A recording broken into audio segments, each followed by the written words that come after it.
I want to pick up a comment by Steve C700, who is a regular contributor. Many thanks. Steve says, "You do love this fear-mongering, Tim.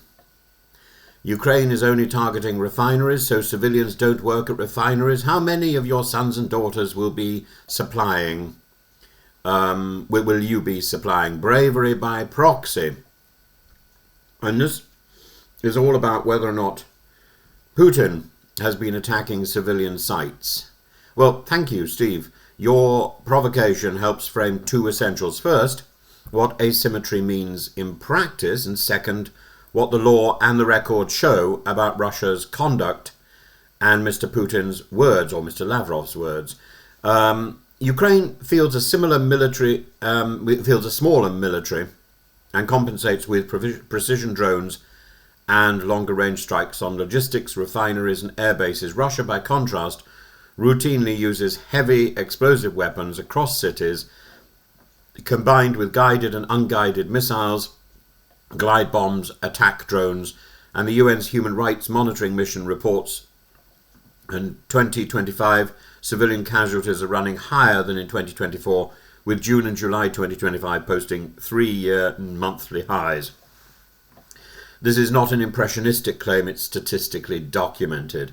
A word on refineries and workers. In law, an oil facility can be a military objective if it makes an effective contribution to military action and its destruction offers a definitive military advantage. But civilians remain civilians unless and for such time as they directly participate in hostilities, and any attack must satisfy distinction and proportionality. That is black letter IHL, not spin. So I think first of all, look at what Lavrov says, if I can find it. Where is it now? Lavrov said in August the 24th, 2025, that Russia never targets civilian sites. He says, if an enterprise has American capital and it is used to produce weapons to kill Russians, this doesn't grant immunity. He was rebuffing claims that Russia targets civilian objects, stating that strikes on enterprises with foreign capital might support military production would be justified. He also said about in April the 27th, in Face the Nation, he said, "We only target military goals or civilian sites used by the military. We never consciously target civilian sites." Well, the problem with these claims is that they are wrong, particularly now that drones have cameras on the front of them, and you can see where they're going. You can see that they are being targeted into a civilian block of flats. I'll give you 10 examples, or something like 10 examples. Mariupol Maternity and Children's Hospital on the 9th of March 2022, a strike that became an icon of the siege. There was award-winning photographic evidence, and the siege was documented. A Zaporizhia civilian convoy on the 30th of September 2022, cars queuing to cross into occupied territory were hit, killing at least 30, injuring 100. Kherson City on the 3rd of May 2023, a supermarket, a railway station, residential areas shelled, killing 23, injuring dozens. And I remember talking to Helen Robertson while he was in Kherson, being pursued down a street by a drone that would have had a camera on the front of it, that would knowingly be targeting civilians. The Kramatorsk restaurant on the 27th of June 2023, an Iskander strike on a busy restaurant, particularly used by civilian reporters. 59 people, I can't remember how many people were killed there. Scores wounded, including children and writers. The Hroza village on the 5th of October 2023, a memorial gathering in a cafe obliterated by an Iskander missile, 59 dead. That couldn't, so Ukraine said that was no blind strike. The Lviv, the recurring strikes on Lviv, cruise missiles, hitting residential blocks with multiple civilian deaths and injuries. Sumy on Palm Sunday on the 13th of April.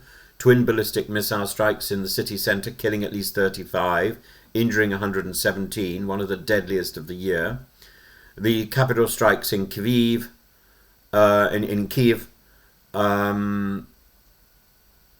the 27th, 28th of August this year, the first major air assault in nearly a month, with at least 18 civilians killed, including 4 children. The UN and the HRW both report that January to May, then mid-year 2025, saw sharply higher civilian casualties versus 2024, driven by long-range explosives in populated areas. Russia continues to insist that it doesn't target civilians and uses precision weapons. Those claims sit uneasily with the evidence that has been gained and the blast patterns investigated by UN and independent monitors.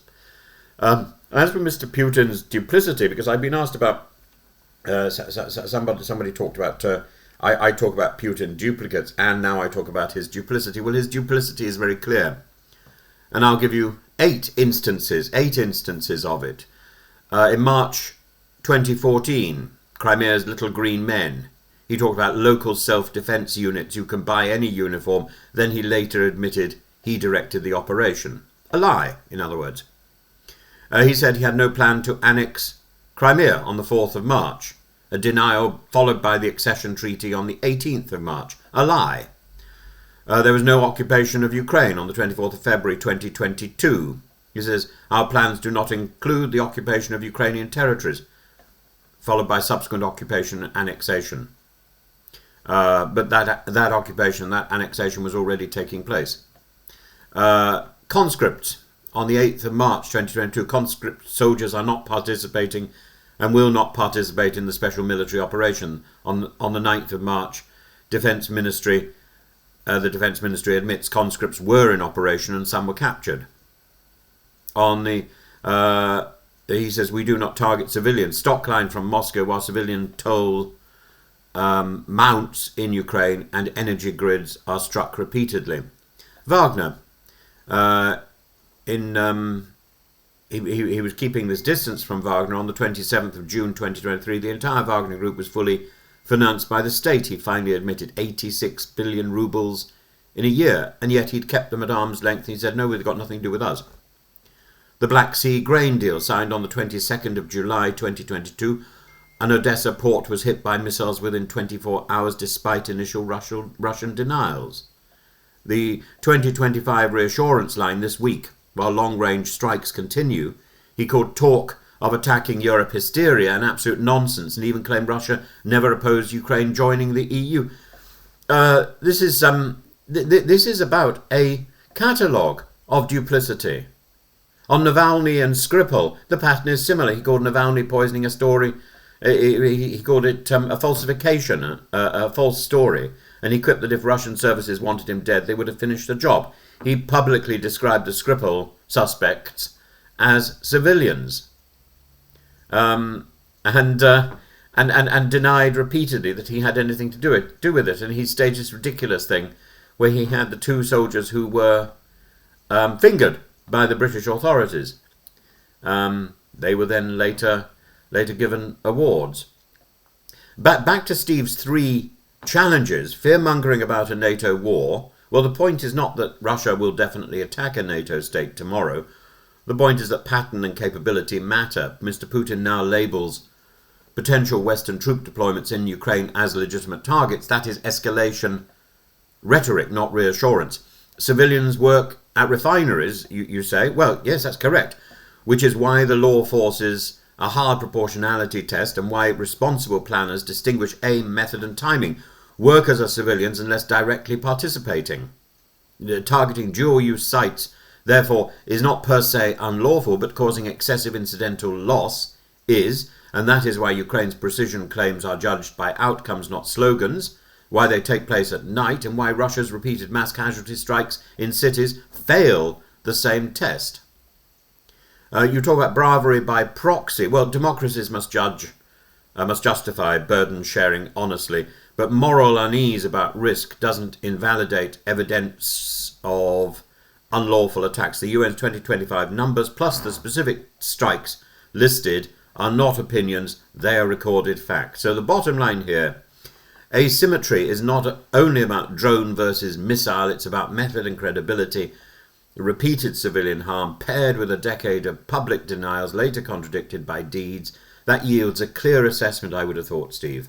Mr. Putin's reassurance, his repeated reassurances are part of the weaponry. The reward for him is to keep going, and the record is the antidote to all Putin's lies, his duplicity and his evil, to the disease of Putin.